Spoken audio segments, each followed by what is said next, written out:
Hi, welcome back. If you're new here, my name's Natalia, and today I wanted to do a short check-in on my fall crochet and knitting plans that I posted a number of weeks ago now. This is my second check-in.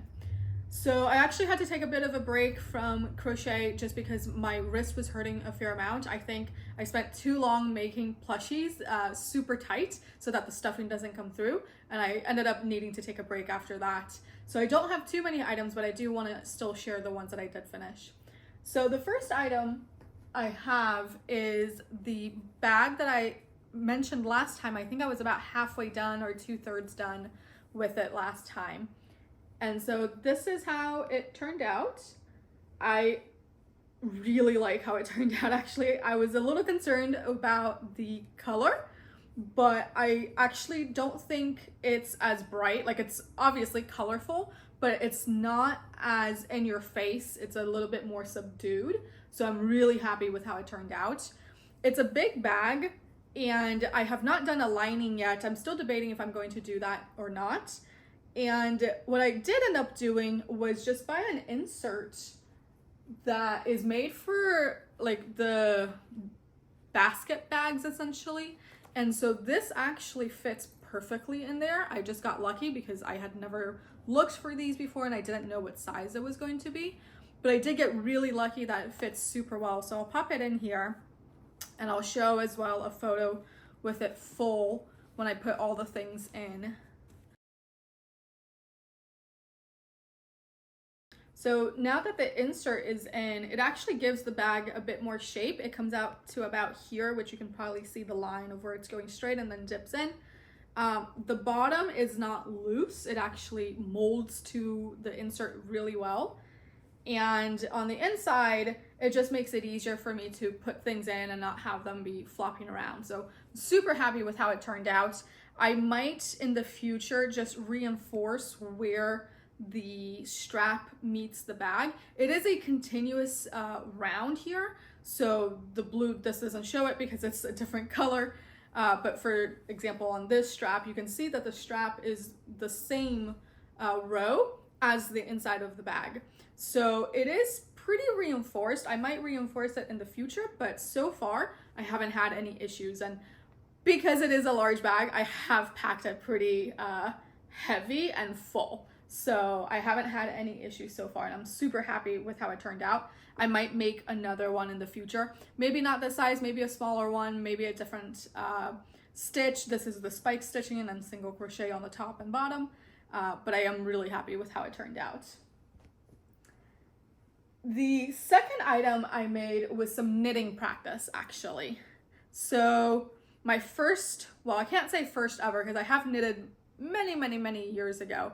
But let's say of the last 2 decades, my first knitting project was just this little thing. I was just testing how to hold the needles, how to hold the yarn, especially with crochet. I hold the yarn in my left hand. And with knitting, I have found lots and lots of videos of different ways to do it. And so I was just testing different approaches, different ways to hold the yarn, different ways to hold the needle, and just getting that muscle memory built back in. And then I just cut this piece off and decided to try a new one. And this was just yarn that my mom had given me that was laying around, she hadn't used. So it's a number of years old. I think it was a Lion brand yarn, maybe a size 5.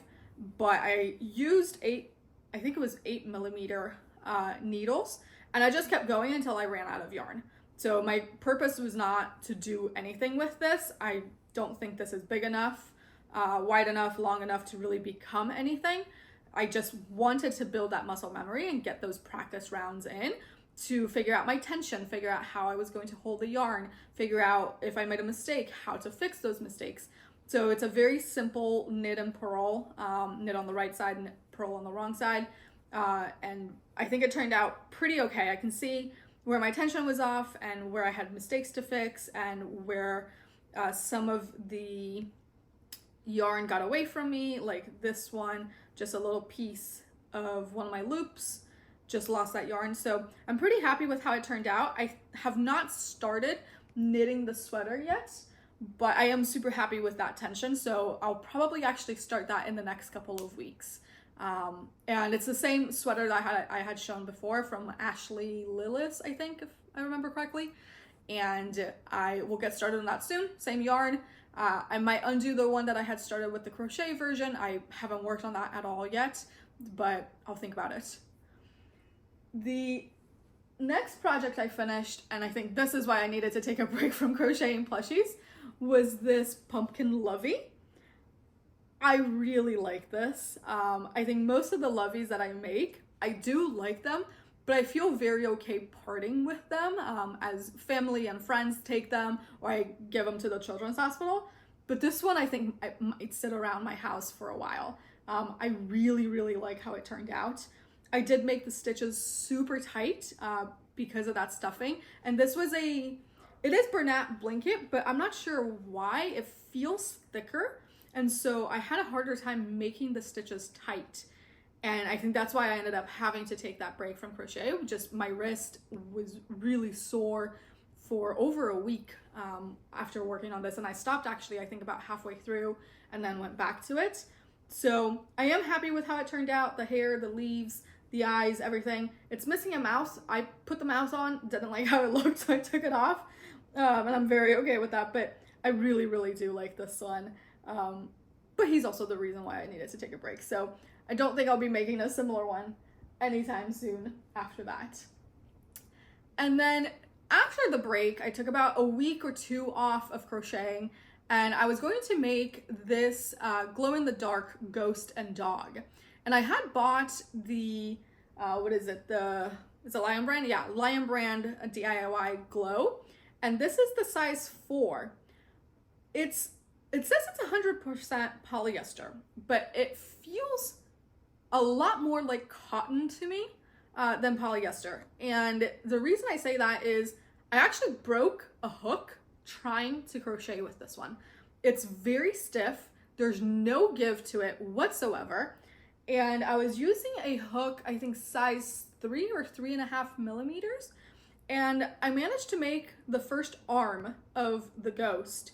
And then during the second arm, the hook just snapped right off. And so I've put it aside for now. I'm not sure. I think I have some metal hooks that my mom had given me. I'm not sure if it's the right size. I might try that because I don't expect the metal to break or even bend. But it was also just really uncomfortable to work with because it is so stiff and hard on the hands. So even the little arm, like you can see that I try to squish it and it's not really going anywhere. So I get the idea of the glow-in-the-dark ghost and dog being decoration, essentially. It's not a toy or a plushie to be played with. It's just going to sit on a shelf. But I'm not sure I'm going to really enjoy crocheting this project with this yarn. I also have the chenille glow-in-the-dark, so maybe I'll try that. I'm not sure how a fuzzy ghost will look and whether that'll be a cool one or not. But maybe I'll give that a shot and see how that works out. But this one, I'll have to find something else to do with this yarn. It was just not a pleasant experience to work with. And I do have 4 skeins. I'm uncomfortable returning them, certainly not this one because I have used it. So I have 3 other ones that are completely full. But with Halloween being over and all of that, I don't think returning them makes sense because not a lot of people are probably looking for these. So I'll find something else to do with them. But yeah, I was surprised. That was the first time I've ever broken a hook. And after it snapped right off, I was like, oh, okay, like I can see the piece that's still in the arm that I didn't finish, and the hook is in my hand. And even when I looked at the hook itself, not only the part that had snapped right off, but the part that remained was very bent as well, which was shocking to me. I didn't think I was putting that much pressure on it. And they're prim hooks. They're the same hooks that I've used for everything else I make. I have both, the majority of my hooks are prim hooks, and I have 2 Clover Amour hooks as well and I like both. So I use them interchangeably. So that was surprising. So I've put that aside for now, especially because my wrist was already hurting and I ended up making something or trying to make something that was super tight. So I've put that aside for now. And instead, I do want to work on something that still allows me to crochet, but doesn't require those super tight stitches like plushies do because of the stuffing inside. So I decided to try my hand at making the scarf. And this is the, oh man, I think it's called Picot scarf. And I'll put a screenshot right here, but it's a YouTube tutorial, and she also has the pattern on her website. So it's a free pattern, free tutorial, and it just looked really cute to me. So I've spent maybe 2-3 hours working on this so far. I am making it quite long because I want to tie it together at the end, just whip stitch it together like she says, to make an infinity scarf. And so it'll have about 2 loose loops around my neck. And so far I've done the foundation chain stitch, and then a first round of the entire sequence that she has you do. So I think, if I remember correctly, she has you repeat rows 3 through 6 of the pattern, however many times you want. And I've done the first repeat of it. So considering how wide this is, I'll probably do 4, 5, 6 repeats, and that'll get me to about this probably. So I'll see how it turns out. And the yarn I'm using is the Caron Cinnamon Swirl Cake in the color Jelly Bean. I have 2 of these cakes. Each cake is about 8 ounces. So I have 2. I'm hopeful that'll be enough. This has probably used up, I mean, it is quite long. This has probably used up about half of the cake. So considering this is the first repeat, and I think I will end up doing 4, 5, or 6, I may need to buy a 3rd cake, but we'll see how it's looking. I'm using a smaller hook than she recommends. I think she used a 5.5 millimeter and I'm using a 5. So it is making it a bit denser, which I'm okay with because I typically wear sweaters like I've had in just about every single one of my videos. And so a scarf is really when it's truly, truly cold for me. It's less, I mean, this is my version of fashion, very colorful and fun, but it's less about the outfit and more about keeping me warm, which is why I was very okay going down a hook size and making this a bit tighter. Certainly not plushy tight, but just less spacing between the stitches. So we'll see how it goes. I'm enjoying it so far. Each row is slightly different. They're all very, very easy. It's chaining, it's single stitches, it's half double crochet. So it's very simple to pick up and just run with it and just listen to an audiobook on the side. I think this will probably take me another maybe week or 2 with maybe an hour or so at night, which is what I get after work. So those are all my projects. I think the next time I do a crochet video, it'll probably be a winter plan for crochet and hopefully knitting if I can get started on that one sweater. And I hope to have this scarf done. I may have another plushie done because those are still my favorite to do. So I'll go back to that once my wrist is feeling okay. And hopefully I'll have, I think the knitted sweater starts from the bottom up. So I'm hoping to have the ribbing around the waist at least done and maybe getting started on the bottom of the sweater. So we'll see how that goes. And with that, thank you so much for joining me today, and I'll see you next time. Bye for now.